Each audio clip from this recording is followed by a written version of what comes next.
You want your data to not be in the office all the time, because if something happens in the office, be it the fire, the flood, the theft of the server that has the tape drive plugged into it, okay, somebody comes in and steals that, you got to have that other one somewhere off-site. Well, that's a manual process. Manual processes are inherently unreliable because they depend on people. All right, and I took that tape home last weekend, but did I bring it back on Monday? Or where did I leave it? It's on my dresser at home, or it's in the car in the glove box. Very bad place for a tape, by the way. And then, if you ever had to restore from a tape drive, it's just not simple. Just not easy. Even if you've got all the right stuff. But now imagine, hurricane, you're evacuating your office, you grab the tape, you know it's good, it works, you've been testing everything else, you get to the hotel in Orlando where you're going to hang out for a week till the power comes back on, and you go to put that tape in your laptop. Where's the plug for the big tape that goes in the laptop so I can get my data that's all on there? All right, it's not there. Okay, you got to have the tape drive that's in the server, or bring that with you, or remember. And then you got to have the software that runs that tape drive that can read the actual file format that's on the tape.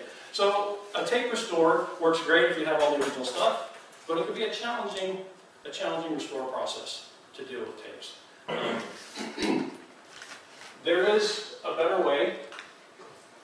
Hard drives are now becoming huge and inexpensive. They've always been relatively inexpensive compared to, but they're getting better and better. As I mentioned, this is what the industry calls an external hard drive. All right, this one is a 250 gigabyte. They have them now for 1.5 terabytes for about $150, the same size. All right, and this is just over the last few months. You know, they've probably doubled in the last year as far as capacity for the same price, and they continue to go. For those, a terabyte is 1,000 gigabytes. For those that are not, if I say things that are too techy, please stop me, because I just sometimes get confused. I try and translate like what I've said, but every now and then, you know. And like I said, we're giving this one away today as a raffle, so those of you who slipped in late, you know, pass the card back to the corner. But just wanted to show you this. If this is on your network, this is a real easy thing to take with you. You know, if you're evacuating an office, it's not too heavy. You don't want to like throw it around, but it's got some stability to it, and you plug the USB into that laptop or that other machine at mom's house or wherever you landed, and you can read the files. Now, I would recommend the first thing you do if you install one of these, you put a copy of your software that you use for your backups on here as well. So you've got a copy of that CD on here so that you don't have to worry about where's the backup software CD that you need to order to read those files. But you can also just copy your stuff right over. That's one way. It's a manual process also. It's inherently open for failure. All right. You need to move your data offsite, and the bandwidth now exists, and the services are all over the place, and maybe you've seen some of them, to make available offsite backups over the internet. So now, off-siting your data no longer requires somebody to take the tape home. It no longer requires somebody to remember to swap things out. Now, it's simply something that runs at night, so it doesn't tie up your bandwidth during the day when you're trying to work. You run at night, you gotta leave the computers on at night. Runs at night, copies that data somewhere else, usually to a provider's data center, and now it's outside of the office. Now you've got a copy, and you pay a monthly fee based on how much storage you need, is how those services work. Now, usually with those types of services, you want to make sure that you're not necessarily sending everything out. You don't need to back up Microsoft Office if you've got the CDs, to the offsite storage and pay a monthly fee to have that just sit there. All right? What you're talking about is the critical business data, the stuff that's more valuable than anything else that's in your office, the things that you created, the documents that are yours, belong to your clients, those types of information. But as you look at that backup process, you also want to say, okay, it's great to back up the server, it's great to tell everybody to save their stuff on the server, but if you truly want to protect people, you need to be doing something with all the machines on the network to make sure that those extra documents that are out there, that get stuck in those My Documents folder by accident or get stuck on the desktop.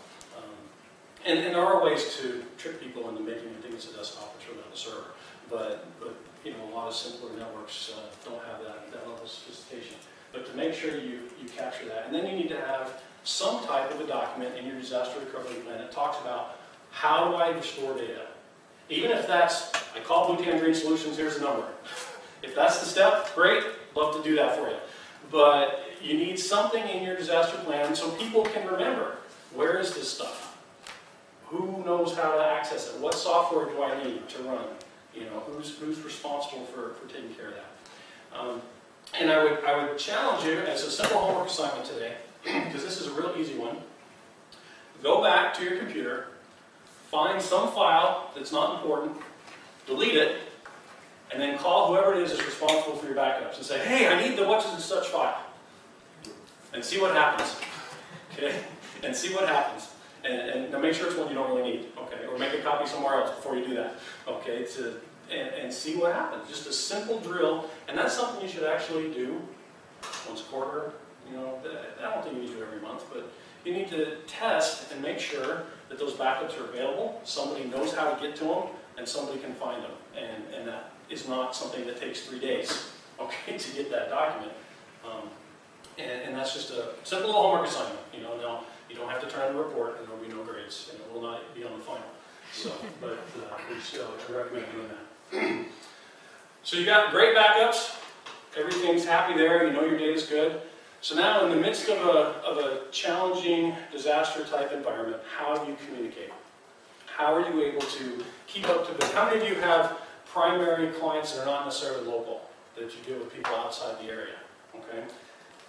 Rob mentioned that, you know, they see on the news something happens. You know, oh, a hurricane hit Vero Beach yesterday. Oh, okay. Well, it's today now. Okay. Why aren't you open again? Why can't I get hold of you? Where's my stuff? You promised me you'd deliver the such and such by today. I need it. I have a vivid memory in 2004 of getting a call on my cell phone as I was sitting on a neighbor's roof helping with a tarp and going, we need the whatever. And I go, guys, do you have any clue? This was like day 3, right? Do you have any clue what's going on here? No, they're up in Connecticut, actually, I believe this client was. No, sorry, what's going on? Oh, did that happen there? Oh, sorry, I didn't know. Really sorry to hear that. So anyway, when can I get the, you know, it's like, let me see if I can get that with, you know, and we were able to take care of them, and they were understanding. I don't mean that people are rude. They've got their own deadlines, they've got their own businesses to run. It's understandable. You need to protect that communication. There are different kinds of email services out there. What do you have is kind of the first step in understanding how to kind of protect against it. How does that service work? Where are those files stored is important. POP3 is what we, kind of the first big internet standard for email that's been around for a long time now. And that's a pretty common thing that's out there. You know, it's not something that you're going to be able to look at your computer necessarily and say, what do I have, per se.